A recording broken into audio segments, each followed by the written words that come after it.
उत्तर प्रदेश के विभिन्न बोलियों को, भोजपुरी, अवधी, ब्रज और बुंदेलखंडी को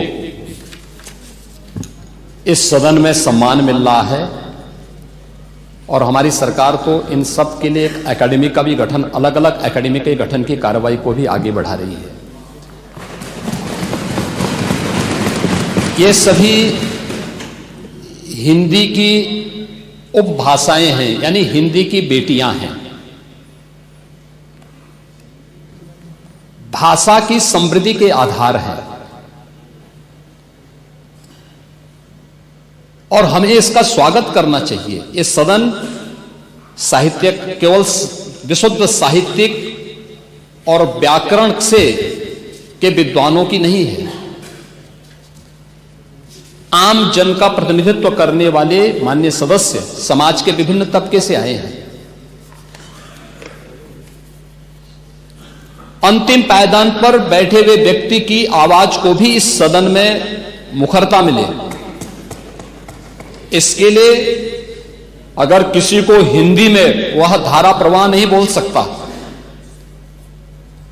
तो उसको भोजपुरी में भी अपनी बात को रखने का अधिकार मिलना चाहिए, अवधी में, ब्रज में या बुंदेलखंडी में उसको रखने का अधिकार मिलना चाहिए। ये कौन सी बात हो गई कि भोजपुरी में ना बोले, अवधी में ना बोले, इसका विरोध अंग्रेजी का, बुंदेलखंडी में ना बोले और उर्दू की आप वकालत कर रहे हैं। ये बड़ी विचित्र बात है।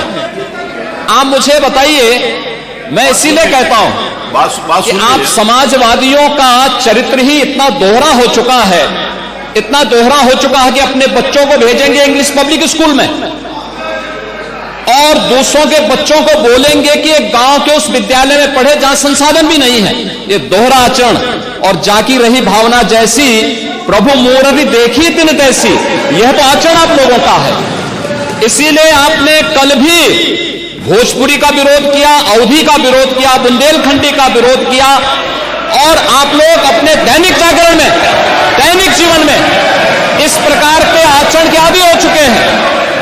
और इसलिए अध्यक्ष जी, इसका अभिनंदन हम लोग करते हैं और इन बोलियों को सम्मान मिलना चाहिए। इनके संरक्षण के लिए ही हमारी सरकार भोजपुरी एकेडमी का गठन कर रही है, अवधी एकेडमी का गठन कर रही है संत तुलसीदास जी के नाम पर। इसी के आधार पर ब्रज भाषा इतनी समृद्ध भाषा है। सूरदास जी ने अपनी सभी रचनाएं उसी भाषा में दी हैं। संत तुलसीदास जी ने अपनी कालजयी रचना रामचरितमानस, जो इस सदन में ही नहीं, उत्तर भारत के अंदर और भारत से प्रवासी हुए जितने भी ऐसे लोग हैं जो मॉरिशस में या दुनिया के फिजी में या दुनिया के किसी देश में गए, उनके संकट काल में रामचरितमानस ही तुलसीदास जी का अवधी भाषा में रचा गया, रामचरितमानस ही उनका सहारा बना था। और आज जब उसको सम्मान मिल रहा है तो आप उसका विरोध कर रहे हैं। बड़ी विचित्र सी स्थिति है। आप हर अच्छे कार्य का समाज, आज के यही ढोंग है आप लोगों का, यही ढोंग है। हर अच्छे कार्य का आप विरोध करेंगे, हर अच्छे कार्य का आप विरोध करेंगे। हर अच्छा कार्य जो प्रदेश के हित में है, देश के हित में है, आप उसका विरोध करेंगे।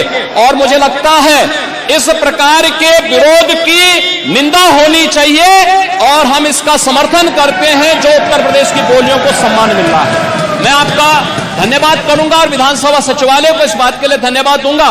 कल हम लोगों ने यहां पे इसका शुभारंभ किया, समाजवादी पार्टी ने उसका विरोध किया है और मुझे लगता है कि प्रोसीडिंग का हिस्सा होना चाहिए। इनको समाज के सामने एक्सपोज करना चाहिए। अपने बच्चों को ये लोग पढ़ाएंगे इंग्लिश स्कूलों में और दूसरे के बच्चे के लिए अगर वो सुविधा सरकार देना चाहते हो, कहते नहीं उर्दू पढ़ाओ इसको, यानी उसको मौलवी बनाना चाहते हैं, कठपुल्ला पर की ओर इसको ले जाना चाहते हैं। ये नहीं चल सकता है।